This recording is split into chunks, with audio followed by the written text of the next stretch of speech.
99 TV ప్రేక్షకులకు నమస్కారం. ఓం శ్రీ విఘ్నేశ్వరాయ నమః. ఓం శ్రీ కనకదుర్గా మాతాపితలకు నమస్కారం. ఈరోజు మన వాస్తు కార్యక్రమంలో ఒక అందరికీ తెలుసున్న ఈ ఎపిసోడ్కి ఒక ప్రత్యేకత ఉంది. అది ఏమిటంటే మనం చెప్పులు ఇంట్లోకి వచ్చేటప్పుడు ఊరికే అలాగా వచ్చి అలా తీసేసి అలా పడేసి ఏదో రకరకాలుగా పడేసి ఇంట్లోకి వెళ్ళిపోతాం. అయితే చెప్పులకి వాస్తు ఏమిటి అని మీరు అనుకోవచ్చు. కానీ చెప్పుల విషయంలో మాత్రం చాలా జాగ్రత్తగా ఉండాలి. ఎందుకంటే చెప్పులు అసలు చెప్పులు పాదాలకి మన పాదాలు ఉంటాయి కదా, ఆ పాదాలకి ఒక గ్రహం ఉంటుంది, బృహస్పతి. ఆ బృహస్పతి ఆయన ఆ పాదాలకి అధిపతి అన్నమాట. అలాగే పాదాల నుంచి పై వరకు ఇలా ముడుకుల వరకు వచ్చేటప్పటికి శనేశ్వర స్వామి, ఆయన అధీనంలో ఇవి ఉంటాయన్నమాట. అంచేత మీరు ఎప్పుడైనా సరే చెప్పులని ఊరికే తేలిగ్గా తీసుకోవద్దు. చెప్పులు చాలామంది ఏం చేస్తారంటే ఇంట్లోకి వచ్చి రాగానే అలా అలా విసిరేస్తారనమాట. కాళ్ళతో అట్లా విసిరేసి లోపలికి వెళ్ళిపోతారు. ఒక చెప్పు ఎక్కడికో వెళ్తుంది, ఇంకో చెప్పు ఇంకో చోటుకి వెళ్తుంది. అది చాలా తప్పు అన్నమాట. అది ఎందుకంటే చెప్పులు తీసిన తర్వాత మీకు గుమ్మం వైపు ఏ పక్కకు పెట్టుకోవాలి, చక్కగా ఒక పక్కని ఆ చెప్పులు ఒకదాని పక్క ఒకటి పెట్టుకుని అప్పుడు లోపలికి వెళ్ళాలి. అసలు నిజం చెప్పాలంటే మన పూర్వకాలంలో పూర్వీకులు ఏం చేసేవారంటే బయట నుంచి ఇంట్లోకి వచ్చి ఆ చెప్పులు అక్కడ ఇంకా గుమ్మం వరకు తీసుకొచ్చేవాళ్ళు కదా, వాళ్ళు పెరట్లోనే చెప్పులు విడిచి కాళ్ళు కడుక్కుని చక్కగా లోపలికి వచ్చేవాళ్ళు అనమాట. అంటే పాత పద్ధతులు మనకి ఒకవేళ వింతగా తోచినప్పటికీ అది చాలా మంచి పద్ధతి అనమాట. ఎందుకంటే ఏ క్రిములు కూడా వాళ్ళకి ఆ కాళ్ళ నుంచే అంటుకో, శుభ్రంగా కాళ్ళు నీట్గా కడుక్కుంటే. అదేవిధంగా పాత రోజుల్లో కూడా మన వాళ్ళు గృహిణులు ఏం చేసేవారంటే గుమ్మానికి చక్కగా పసుపు రాసి, అలాగే పసుపు కుంకుమ అవన్నీ రాసి చక్కగా దట్టంగా రాసేవాళ్ళు అనమాట. దానివల్ల కూడా క్రిములు లోపలికి వచ్చే అవకాశం లేదు. ఆ విధంగా చెప్పుల విషయంలో మాత్రం చాలా జాగ్రత్తలు తీసుకోవాలి.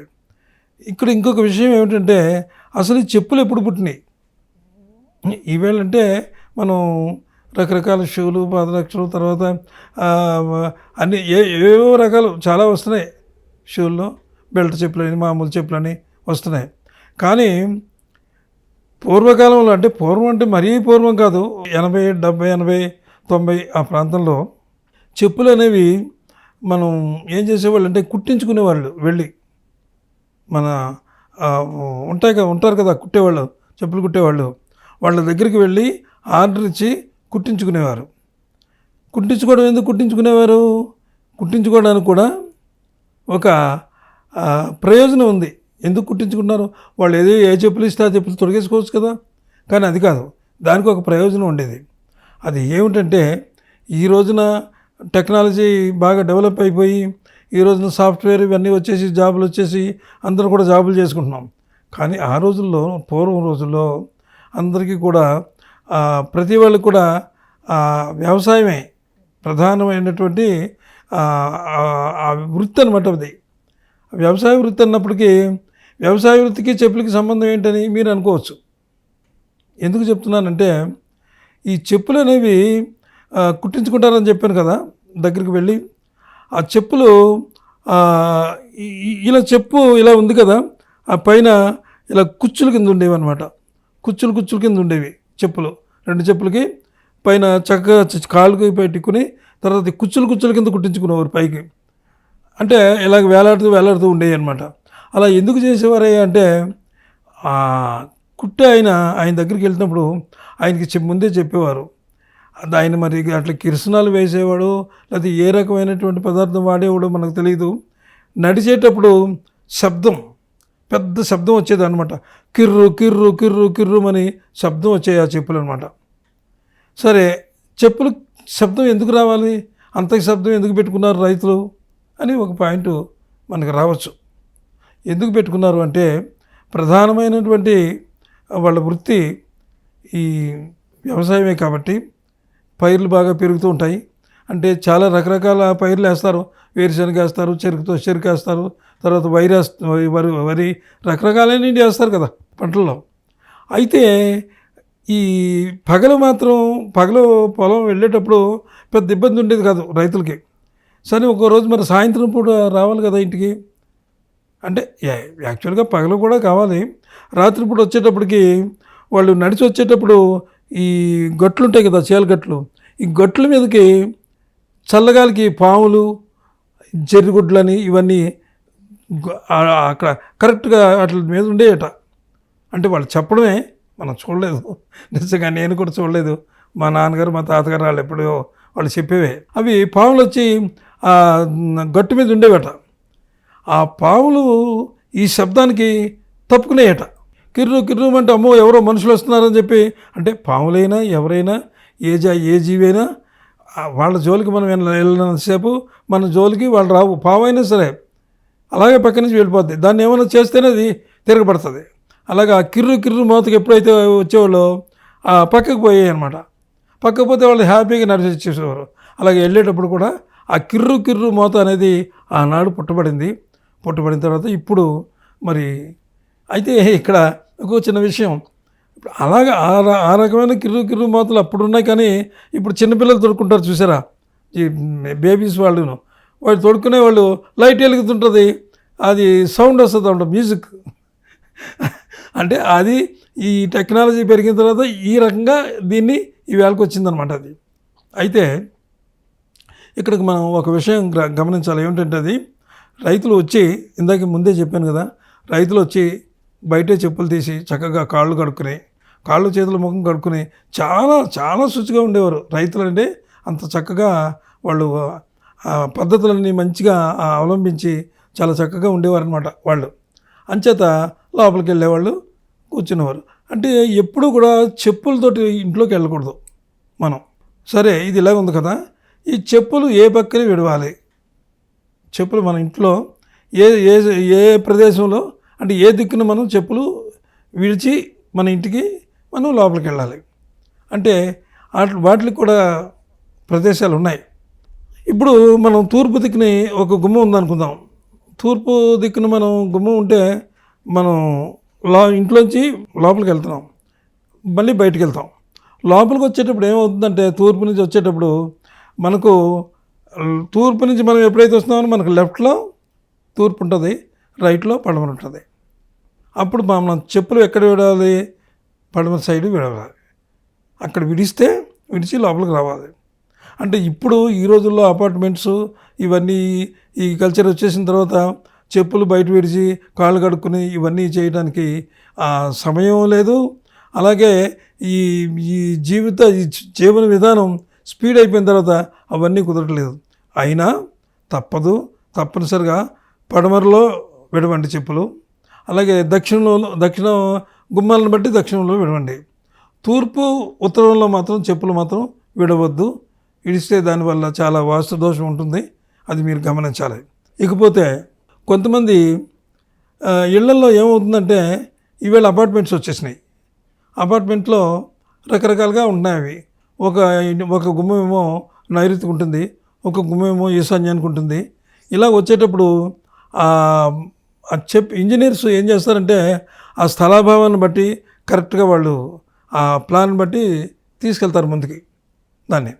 అయితే కొన్ని బాగానే ఉంటాయి. ఒక ఉదాహరణకు ఒక ఇంటి గురించి మనం మాట్లాడుకుందాం. అది 3 బెడ్రూము ఇల్లు అనుకుందాం. అది ఇల్లు అంతా ఎక్కడుంది? అది ఉదాహరణకి ఆ ఇల్లు అంతా ఎక్కడుందంటే, తూర్పు ఇటు అనుకుందాం. అది తూర్పు ఇటు అయితే ఇటు నైరుతి మూలది. అంటే ఆగ్నేయ నైరుతులు ఉన్నాయి కదా మనకి.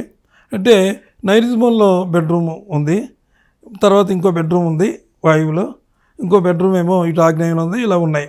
అయితే దీనికి మరి దారి ఎక్కడి నుంచి ఉంది? ఈశాన్యం నుంచి ఉంది. ఈశాన్యం నుంచి ఎలా ఉంది? పెద్ద ఖాళీగా ఏం లేదు.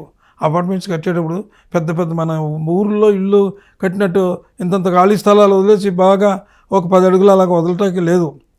చిన్న దారి ఉందనుకుందాం. ఈశాన్యంలో ఒక 4 అడుగులు, తప్పితే 5-6 అడుగులు ఉందనుకున్నాం.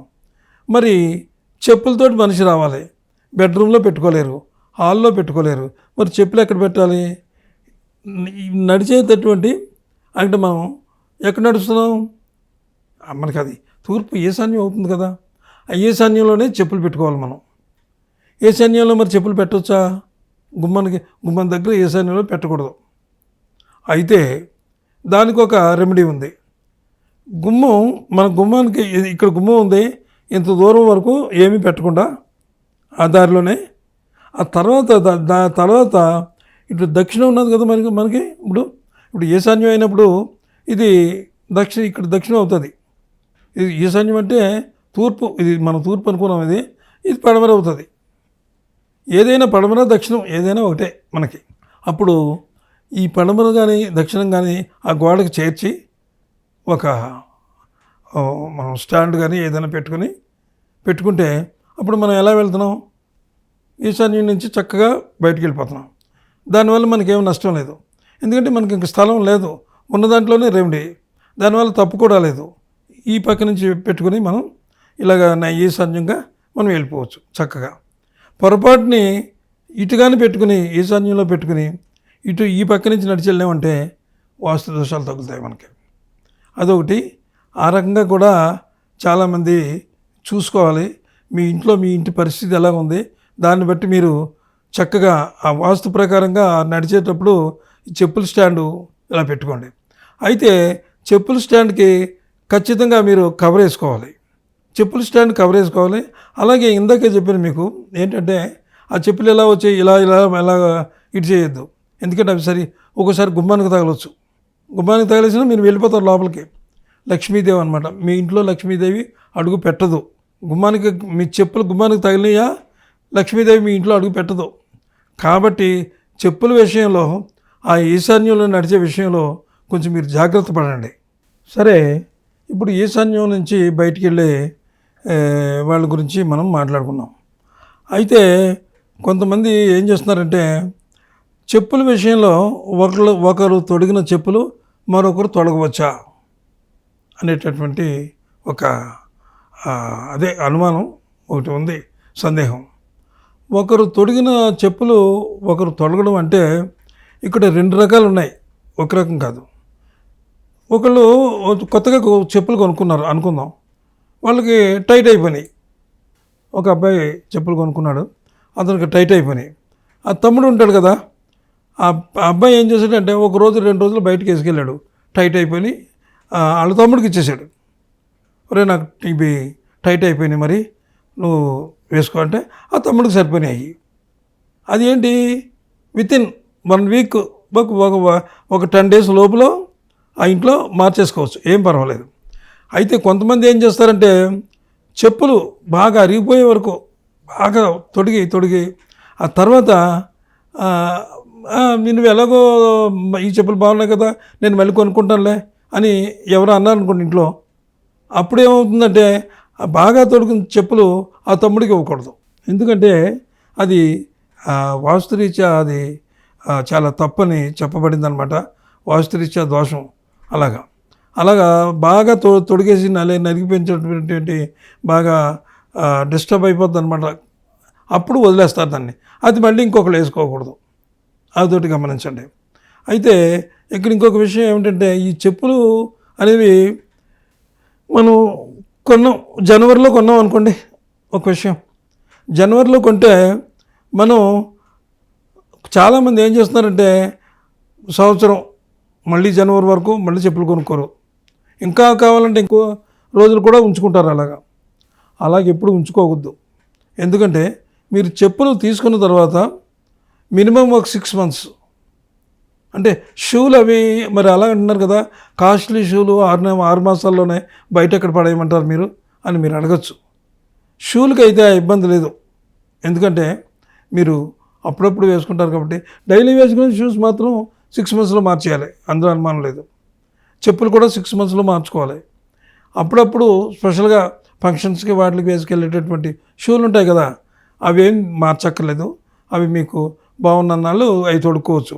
కానీ చెప్పులు అవి మాత్రం కంపల్సరీగా 6 మాసాలకు మాత్రం తప్పకుండా మార్చండి. అలా మార్చడం వల్ల అంటే దాంట్లో వాస్తు శాస్త్రంలో ఏం చెప్పబడిందంటే ఎప్పుడూ కూడా ఫ్రెష్గా ఉండాలి. అంటే 6 మాసాలు అంటే మినిమం పర్వాలేదు, ఇంకా తక్కువలో తీసేస్తే ఇంకా మంచిది. మరి అంత ధనవంతులు కాకపోవచ్చు, మధ్యతరగతి వాళ్ళు అవ్వడం వల్ల మధ్యతరగతి వాళ్ళు కూడా అంత పని చేయలేరు. 4 నెలలకి 3 నెలలకి చెప్పులు మార్చలేరు. కాబట్టి మినిమం 6 మంత్స్లో అవి మార్చుకోవచ్చు. అయితే ఇప్పుడు ఇంకొక విషయం ఉంది. ఇప్పుడు ఇంకేంటంటే జాతకం రీత్యా ఎవరు ఎలాంటి చెప్పులు వేసుకోవాలి, ఎలాంటి రంగు చెప్పులు వేసుకోవాలి అని కొంతమంది అడిగారు. అంటే జాతకం రీత్యా చెప్పులు అంటే అది చాలా కష్టం అవుతుంది చెప్పడం. ఎందుకంటే మనం చెప్పిన రంగులు కానీ షూలు కానీ ఆ రంగులు అవి ఉండవు సాధారణంగా. ఇప్పుడు సపోజు తులారాశి వాళ్ళు ఉన్నారనుకుందాం. తులారాశి వాళ్ళు ఉంటే వాళ్ళకి వైట్ కలర్ వేసుకోవాలి, ప్యూర్ వైట్ చెప్పల్స్. కానీ అంటే చెప్పల్స్ వైట్ కాకపోయినా మరీ బ్లాక్ ఉన్నా దానికి ఏదైనా చిన్న డిజైన్ లాగా వైట్ ఉన్నా వేసుకోవచ్చు. కానీ ఎక్కువ ప్రిఫరెన్స్ అంటే తులారాశి వాళ్ళు తెలుపు వాడితే వాళ్ళు చాలా మంచి అభివృద్ధిలోకి వస్తారు. అలాగే మరి ఇంకా కొన్ని ఉన్నాయి. అందులో కర్కాటక రాశి వాళ్ళు ఉన్నారు, వాళ్ళు కూడా కొంచెం లైట్ కలర్లు వాడుకోవచ్చు. మిథునం అవి ఉన్నారు, వాళ్ళందరూ కూడా వాడుకోవచ్చు. మకరం, కుంభం ఈ రెండు వాళ్ళు కూడా, ఈ 2 రాశుల వాళ్ళు కూడా మకర రాశి, కుంభరాశి వీళ్ళు మాత్రం డార్క్ కలర్ చెప్పుల్ని వాడుకోవాలి. లైట్ వీళ్ళకి పనికిరాదు. బ్లాక్ అయినా పర్వాలేదు, బ్లూ అయినా పర్వాలేదు, ఏదైనా పర్వాలేదు. ఈ జాతకరీత్యా వీళ్ళు ఈ రకమైనటువంటి చెప్పులు అంటే నేను చెప్పినటువంటి రంగులు దొరకపోవచ్చు. ఇప్పుడు లైట్ కలర్ అన్నాం మిథున రాశి వాళ్ళకి, అంటే యాక్చువల్గా లైట్ కలర్ అంటే ఏ లైట్గానే వేసుకోవచ్చు. వైట్ వేసుకోవచ్చు, దానికి కొంచెం ఎల్లో ఉన్నాయా అది ఉన్నా వేసుకోవచ్చు, ఏం పర్వాలేదు. అలాగే ఇప్పుడు నేను ఈ 2 డార్క్ కలర్స్ వేసుకోమని చెప్పాను కదా, ఆ dark colours pure dark colours అని ఏం పర్వాలేదు, ప్యూర్ బ్లాక్ అయినా పర్వాలేదు, ప్యూర్ మామూలుగా నీలం ఉంటుంది, అవి చాలా మంచిది అనమాట వాళ్ళకి. అంచేత ఎందుకంటే శనీశ్వర స్వామి ఆయనకి చాలా ఇష్టం ఆ కలరు, అంచేత ఆయన దానికి వాళ్ళకి మంచిదన్నమాట. అలాగే ఒక అబ్బాయి నా దగ్గరకు వచ్చి అన్నాడు, గురుగారు నేను ఎక్కువ బ్లాక్ షర్ట్లు అవి వాడతాను, నాకు ఉద్యోగంలోనూ ఎక్కడికి వెళ్ళినా ఉద్యోగం రావట్లేదు, తీరా వచ్చిన తర్వాత మళ్ళీ పోతుంది, ఎందుకు ఇలా జరుగుతుంది అని చెప్పి ఒక అబ్బాయి వచ్చి అడిగాడు. నీ పేరేంటి బాబు అన్నాను. అంటే రాఘవేంద్రరావు అన్నాడు.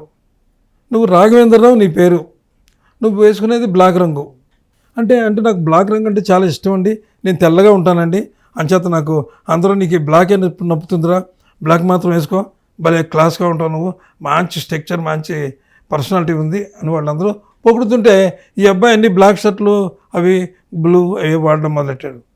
నేను చెప్పాను, బాబు అంటే నువ్వు నీ ఆర్థిక పరిస్థితి నాకు తెలియదు, ఎలాగైనా సరే ఒక్క 4 షర్ట్లు వైట్ కొనుక్కో, పోనీ నీకు light colour pant dark colour ప్యాంట్లు వేసుకోకుండా లైట్ కలర్ ప్యాంట్లు తీసుకో ఒక 4, ఆ 4 జాగ్రత్తగా. అంటే అబ్బాయి బ్యాచులర్, ఎందుకే మ్యారేజ్ అవ్వలేదు, అంచేత 2 రోజులు తొడుగు షర్టు ఉతికేసుకో, మళ్ళీ ఇంకో షర్టు తీసుకో, అలాగే నువ్వు చేసుకో. ఈ చేసుకున్న తర్వాత నువ్వు ఇంటర్వ్యూకి వెళ్ళు, ఒక్క 4 రోజుల తర్వాత లోపలనే నీకు జాబ్ వస్తుంది అని నేను చెప్పాను. చెప్తే అబ్బాయి ఏం చేశాడు, సరే గురుగారు నేను అలాగే చేస్తా అన్నాడు. అలాగే మంచి వైట్ షర్ట్లు కొనుక్కున్నాడు. బాగానే నువ్వు అన్నీ ఎక్కువ వైట్ వాడడానికే ప్రయత్నం చేయి, నువ్వు ఎక్కువగా డార్క్ రంగులు అసలు వాడొద్దు అని చెప్తే అలాగే వాడాడు. ఆ అబ్బాయికి మంచి జాబ్ వచ్చిందనమాట. ఎందుకంటే ఈ వాస్తు ప్రభావాన్ని అది అడ్డుకుంటుంది అనమాట. అతని జాతకంలో లేదు అది, బ్లాక్ అనేది ఎక్కువ వేసుకోకూడదు.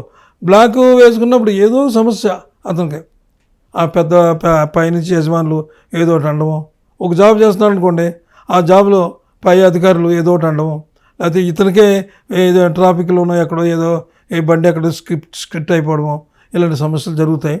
నేను చెప్పినట్టుగా మాత్రం ఈ రంగుల్లో మాత్రం వాడుకోండి, చక్కగా ఉంటుంది. అయితే ఇక్కడ ముఖ్యంగా అందరికీ అంటే మామూలుగా జాబులు చేసే వాళ్ళందరికీ కూడా కొంచెం ఎక్కువ ఎక్కువ చెప్పల్స్ కానీ షూస్ కానీ ఉంటాయి. వాళ్ళు స్టాండ్ పెట్టుకుంటారు. పెట్టుకుని నేను చెప్పాను కదా, దానికి ఒక ఆ, ఏంటి జిప్ వేసుకునేవి ఉంటాయి కవర్స్. ఆ కవర్స్ కొనుక్కోండి, వేసుకోండి. అయితే ఎక్కువ చెప్పులు లేని వాళ్ళు ఏం చేయాలి, అంత పెద్ద అది స్టాండ్ కొనుక్కొని అంచేత వాళ్ళు ఏం చేయాలంటే, అంటే అది నేను అపార్ట్మెంట్లో ఉండే స్థితి ఉన్న వాళ్ళకి ఎక్కువే ఉంటాయి. మామూలుగా ఉన్న వాళ్ళ విషయం నేను చెప్తున్నాను. మిడిల్ క్లాస్ వాళ్ళకి 4 ఒక జత ఉంటుంది. ఆ జత ఇంకో 2 జతలు ఉంటాయి. అవి వాటి కోసం మళ్ళీ వాళ్ళు స్టాండ్ ఎక్కడ కొనగలరు, కొనలేరు కదా. అంచేత వాళ్ళు ఏం చేయాలంటే, ఒక గోడ ఉంది, నేను చెప్పినట్టుగానే పడమర దక్షిణ గోడలకి చక్కగా ఆ గోడల దగ్గర పెట్టి అలాగా వరుసగా పెట్టుకోవాలి ఆ చెప్పుల్ని. ఎక్కడ పెడితే అక్కడ పడేయడం, లాగేయడం, పడకూడదు. పైగా గుమ్మం మాత్రం నేను చెప్పినట్టు చక్కగా అందంగా, అంటే పూర్వం ఉన్నవాళ్ళు మామూలు గృహిణులు ఉన్నప్పుడు ఆ స్త్రీలు ఏం చేసేవారంటే చక్కగా తీసుకునేవారు. కానీ ఈవేళ కూడా అపార్ట్మెంట్లో చాలామంది దాన్ని పాటిస్తున్నారు. చాలామంది గృహిణులు పాటిస్తున్నారు. చక్కగా గుమ్మాన్ని ఉంచుకోవడం, దానికి పసుపు రాసి ఇవ్వడం, అలాగే కుంకుమ బొట్లు పెట్టుకోవడం, అవన్నీ పాటిస్తున్నారు ఈవేళ కూడా చాలామంది. అయితే ఇక్కడ సమస్య ఎలా వచ్చిందంటే, ఒక్క గుమ్మం ఉండకూడదు ఇంటికి. పాత రోజుల్లో అయితే అన్నింటికి గుమ్మాలు ఉండేవి, చెక్క గుమ్మాలు. ఈవేళ గుమ్మాలు లేవు. అపార్ట్మెంట్స్ వచ్చిన తర్వాత అలా వెళ్ళిపోవడమే అంతే. దానికి అడ్డు లేదు, ఏమీ లేదు. ఏదో సెంటర్ మెయిన్లో ఒక గుమ్మం మాత్రం ఉంటుంది. అది వాస్తు దోషం. ఇట్టి పరిస్థితుల్లోనూ కూడా ఒక్క గుమ్మం ఉండకూడదు అపార్ట్మెంట్కి కానీ దేనికైనా సరే. అది ఉన్నట్టు ఏదైనా వాళ్ళకి కష్టం వస్తుందంటే తెలియదు వాళ్ళకి, కేవలం ఆ గుమ్మం వల్ల వస్తుంది. ఒక గుమ్మం ఉంది, గుమ్మంకి ఎదురుకుండా ఇంకో గుమ్మం ఉంటుంది కదా, ఆ గుమ్మం లేకుండా మామూలుగా నడిచి వెళ్ళిపోతున్నారు వాళ్ళు. మీరు మాత్రం కంపల్సరీగా కూడా ఒక గుమ్మం ఉన్న తర్వాత ఆ రెండో గుమ్మం లోపలికి వెళ్ళే దగ్గర కంపల్సరీగా ఒక చెక్క తీసుకొచ్చి చిన్న ఎవరు మీ సొంతం అయితే మరీ మంచి చేయించుకోవచ్చు. లేదు వారెవరైనా సరే మీ ఉంటారు కదా ఓనర్స్తో చెప్పి కొంచెం అక్కడ గుమ్మం పెట్టించగలిగితే అదృష్టవంతులే. వాళ్ళకి మీకు ఉండేటటువంటి మంచి అండర్స్టాండింగ్ ఉంటే రెండో గుమ్మం మాత్రం కంపల్సరీ ఉండాలి. ఒక్క గుమ్మంలో ఎప్పుడు నడవకూడదు. అది ఇప్పుడు నేను చెప్పిన విషయాలన్నీ కొంచెం గుర్తు చేసుకోండి. గుర్తు చేసుకున్న తర్వాత మీరు అలాగ చేస్తున్నట్లయితే ఈ వాస్తు విషయంలో కానీ, చెప్పుల విషయంలో కానీ అలాగా ఎక్కడ పడితే అక్కడ చేదరగల దూరంగా ఇసిరేయడం అలాంటివి చేయకుండా మీరు జాగ్రత్త పడండి. ఈ ఎపిసోడు 99 టీవీలో ప్రతి శనివారం, ఆదివారం ఉదయం 6:30 వస్తుంది. తప్పకుండా చూడండి. మీకు ఏమైనా డౌట్స్ ఉంటే నాకు కామెంట్ రూపంలో చెప్పండి. చెప్తే వాటికి నేను మీ డౌట్స్ అన్ని నివృత్తి చేయగలను. అలాగే ఇప్పుడు నేను చెప్పినవన్నీ కూడా మీ ఇంట్లో ఎక్కడైనా అలాంటి తప్పులు ఏమైనా చేస్తున్నారేమో చూసుకుని అలాంటి తప్పులు ఏమి చేయకుండా జాగ్రత్త పడండి. అందరూ కూడా సంతోషంగా ఉండాలనేటటువంటి అభిప్రాయంతో 99 టీవీలో ఈ వాస్తు కార్యక్రమం పెట్టాం. అంచేత అందరూ సుఖంగా ఉండాలి, అందరూ ధన కనక వస్తు వాహనాలతో ఉండాలని చెప్పి మా కోరిక. నమస్తే, సెలవు.